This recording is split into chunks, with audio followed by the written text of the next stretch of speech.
Hi friends, Manjula Vinod recipes and blog ಚಾನಲ್ಗೆ ನಿಮ್ಮೆಲ್ಲರಿಗೂ ಸ್ವಾಗತ. ಇವತ್ತಿನ ರೆಸಿಪಿಲಿ ನಾನು ಕಡಲೆಬೇಳೆ ಚಟ್ನಿ ಮಾಡ್ತಾಯಿದ್ದೀನಿ.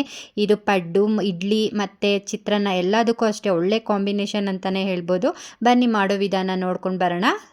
ನಾನಿಲ್ಲಿ ಕಡಲೆಬೇಳೆ ಚಟ್ನಿ ಮಾಡೋದಕ್ಕೆ ಮೊದಲು ಸ್ಟವ್ ಹಚ್ಚಿ ಒಂದು ಚಿಕ್ಕದು ಫ್ರೈಯಿಂಗ್ ಪಾನ್ ಇಟ್ಕೊಂಡಿದ್ದೀನಿ. ಅದಕ್ಕೆ ನಾನು ಒಂದು 25 ಗ್ರಾಮ್ ಅಷ್ಟು ಕಡಲೆಬೇಳೆನ ಹಾಕಿ ಚೆನ್ನಾಗಿ ಫ್ರೈ ಮಾಡ್ಕೊಳ್ತಾ ಇದ್ದೀನಿ. ಡ್ರೈ ರೋಸ್ಟ್ ಮಾಡ್ತಾಯಿದ್ದೀನಿ, ಎಣ್ಣೆ ಹಾಕ್ಕೊಂಡಿಲ್ಲ.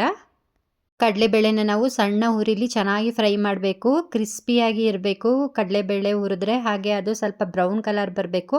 ಅಲ್ಲಿವರೆಗೂ ಹುರ್ಕೊಂಡ್ರೆ ಕಡಲೆಬೇಳೆ ಚಟ್ನಿ ತುಂಬ ಚೆನ್ನಾಗಿರುತ್ತೆ, ಹಾಗೆ ಘಮ ಘಮ ಅಂತ ಇರುತ್ತೆ ಚಟ್ನಿ. ಸೊ ಇವಾಗ ನೋಡಿ ಚೆನ್ನಾಗಿ ಫ್ರೈ ಆಗಿದೆ. ಅದನ್ನು ಆರೋದಕ್ಕೆ ಒಂದು 1/4 ಗಂಟೆ ಟೈಮ್ ಬಿಟ್ಟಿದ್ದೀನಿ. ಕಡಲೆಬೇಳೆ ಎಲ್ಲ ಚೆನ್ನಾಗಿ ಆರೋವರೆಗೆ ನಾವಿಲ್ಲಿ ಹಸಿಮೆಣ್ಸಿನ್ಕಾಯಿ, ಒಣಮೆಣ್ಸಿನ್ಕಾಯಿ, ಬೆಳ್ಳುಳ್ಳಿ ಈ ಮೂರನ್ನು ಎಣ್ಣೆಲಿ ಫ್ರೈ ಮಾಡ್ಕೊಳ್ಳೋಣ. ನಾನಿಲ್ಲಿ ಅದೇ ಫ್ರೈಯಿಂಗ್ ಪಾನಲ್ಲಿ ಒಂದು ಅರ್ಧ ಸ್ಪೂನಷ್ಟು ಎಣ್ಣೆ ಹಾಕಿ ಒಂದು 5 ಒಣಮೆಣ್ಸಿನ್ಕಾಯಿ, ಒಂದು 6-7 ಹಸಿಮೆಣ್ಸಿನ್ಕಾಯಿ, ಒಂದು 4-5 ಬೆಳ್ಳುಳ್ಳಿ ಇಷ್ಟನ್ನು ಹಾಕಿ ಎಣ್ಣೆಲಿ ಫ್ರೈ ಮಾಡ್ಕೊಳ್ತಾ ಇದ್ದೀನಿ. ಈ ಥರ ನಾವು ಹಸಿಮೆಣ್ಸಿನ್ಕಾಯಿ, ಒಣಮೆಣ್ಸಿನ್ಕಾಯಿ, ಬೆಳ್ಳುಳ್ಳಿನ ಎಣ್ಣೆಲಿ ಫ್ರೈ ಮಾಡಿ ಹಾಕೋದ್ರಿಂದ ಚಟ್ನಿ ತುಂಬ ಹೊತ್ತು ಇರುತ್ತೆ, ಬೇಗನೆ ಕೆಡಲ್ಲ. ಮತ್ತು ಚಟ್ನಿದು ಟೇಸ್ಟು ಅಷ್ಟೇ ತುಂಬ ಎನ್ಹಾನ್ಸ್ ಮಾಡುತ್ತೆ, ತುಂಬ ಟೇಸ್ಟಿಯಾಗಿರುತ್ತೆ. ಸೊ ಹಾಗಾಗಿ ನಾವು ಇದನ್ನು ಎಣ್ಣೆಲಿ ಫ್ರೈ ಮಾಡಿ ಹಾಕೋಬೇಕು. ಈಗ ನಾನು ಕಡಲೆಬೇಳೆ ಚಟ್ನಿ ಮಾಡೋದಕ್ಕೆ ಮೊದಲು ಒಂದು ಬೌಲಷ್ಟು ಕಾಯಿ ಹೋಳನ್ನ ಹಾಕ್ಕೊಳ್ತಾ ಇದ್ದೀನಿ. ಅದನ್ನು ಒಂದ್ಸಲ ಗ್ರೈಂಡ್ ಮಾಡಿಕೊಂಡ್ರೆ ಈ ಥರ ನುಣ್ಣಗಾಗುತ್ತೆ. ಸೊ ಇವಾಗ ನಾನು ಹುರಿದಿಟ್ಕೊಂಡಿರೋ ಅಂಥ ಕಡಲೆಬೇಳೆನ ಹಾಕ್ಕೊಳ್ತಾ ಇದ್ದೀನಿ.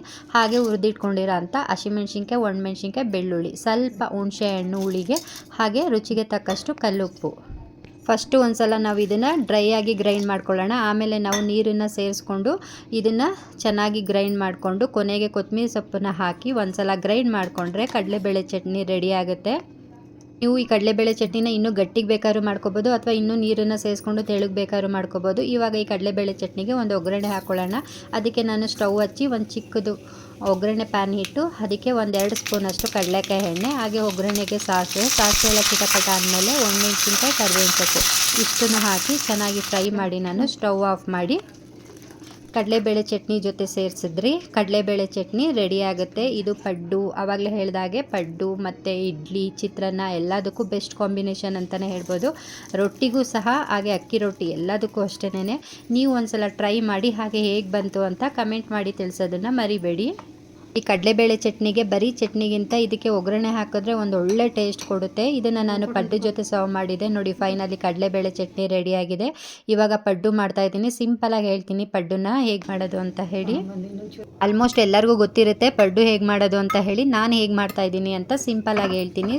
ಸ್ಟವ್ ಹಚ್ಚಿ ಒಂದು ಪಡ್ಡದ ಪ್ಯಾನ್ ಇಟ್ಟಿದ್ದೀನಿ. ಅದಕ್ಕೆ ಸ್ವಲ್ಪ ಎಣ್ಣೆ ಎಲ್ಲ ಹಾಕಿ ಅದನ್ನು ಸ್ಪ್ರೆಡ್ ಮಾಡಿ ಇವಾಗ ನಾನು ಪಡ್ಡು ಹಿಟ್ಟನ್ನು ಹಾಕ್ಕೊಳ್ತಾ ಇದ್ದೀನಿ. ಪಡ್ಡು ದೋಸೆ ಎರಡರದ್ದು ಹಿಟ್ಟು ಒಂದೇನೇ. ಈ ಪಡ್ಡು ಹಿಟ್ಟಿಗೆ ನಾನು ಸ್ವಲ್ಪ ಈರುಳ್ಳಿ ಸಣ್ಣದಾಗಿ ಕಟ್ ಮಾಡಿರೋ ಅಂಥದ್ದು, ಮತ್ತು ಸಣ್ಣದಾಗಿ ತುರಿದಿರೋ ಅಂಥ ಕ್ಯಾರೆಟು, ಹಾಗೆ ಸ್ವಲ್ಪ ಕೊತ್ತಂಬರಿ ಸೊಪ್ಪು ಇಷ್ಟನ್ನು ಹಾಕ್ಕೊಂಡು ಪಡ್ಡನ್ನ ಮಾಡ್ಕೊಳ್ತಾ ಇರೋದು.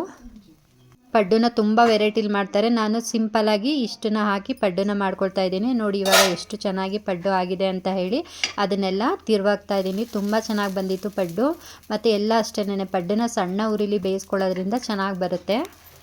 ದೋಸೆಗಿಂತ ಪಡ್ಡು ಸ್ವಲ್ಪ ಟೈಮ್ ಹಿಡಿಯುತ್ತೆ ಅಂತಲೇ ಹೇಳ್ಬೋದು. ಯಾಕಂದರೆ ಈ ಪಡ್ಡು ಬೇಯೋದಕ್ಕೆ ಸಣ್ಣ ಉರಿ ಇಟ್ಟು ನಾವು ಅಲ್ಲೇ ನೋಡ್ಕೊಳ್ತಾ ತಿರುವಾಕ್ಬೇಕಲ್ಲ. ಸೊ ಹಾಗಾಗಿ, ಆದರೆ ತಿನ್ನೋದಕ್ಕೆ ಮಾತ್ರ ಒಳ್ಳೆ ತಿಂಡಿ ಅಂತಲೇ ಹೇಳ್ಬೋದು ಬೆಳಗ್ಗೆಗೆ. ಐ ಹೋಪ್ ನಿಮಗೆ ಈ ರೆಸಿಪಿ ಇಷ್ಟ ಆಗಿದೆ ಅಂತ ತಿಳ್ಕೊಂಡಿದ್ದೀನಿ. ಬೆಳಗ್ಗೆಗೆ ಒಂದು ಒಳ್ಳೆ ಬ್ರೇಕ್ಫಾಸ್ಟ್ ರೆಸಿಪಿ ಅಂತಲೇ ಹೇಳ್ಬೋದು ಪಡ್ಡು, ಹಾಗೆ ಕಡಲೆಬೇಳೆ ಚಟ್ನಿ. ನೀವು ಒಂದ್ಸಲ ಟ್ರೈ ಮಾಡಿ, ಹಾಗೆ ಹೇಗೆ ಬಂತು ಅಂತ ತಿಳಿಸೋದನ್ನು ಮರಿಬೇಡಿ. ಮತ್ತೆ ಸಿಗ್ತೀನಿ Manjula Vinod recipes and blog ಚಾನಲಲ್ಲಿ. ನನ್ನ ಚಾನಲ್ ಏನಾದರೂ ನಿಮ್ಗೆ ಇಷ್ಟ ಆಗಿದರೆ ಪ್ಲೀಸ್ ಒಂದು ಲೈಕ್ ಕೊಡೋದನ್ನು ಮರಿಬೇಡಿ. ಹಾಗೆ ಶೇರ್ ಮಾಡಿ, ಕಮೆಂಟ್ ಮಾಡಿ, ಸಬ್ಸ್ಕ್ರೈಬ್ ಮಾಡ್ಕೊಂಡು ನೋಡಿ. ಬಾಯ್.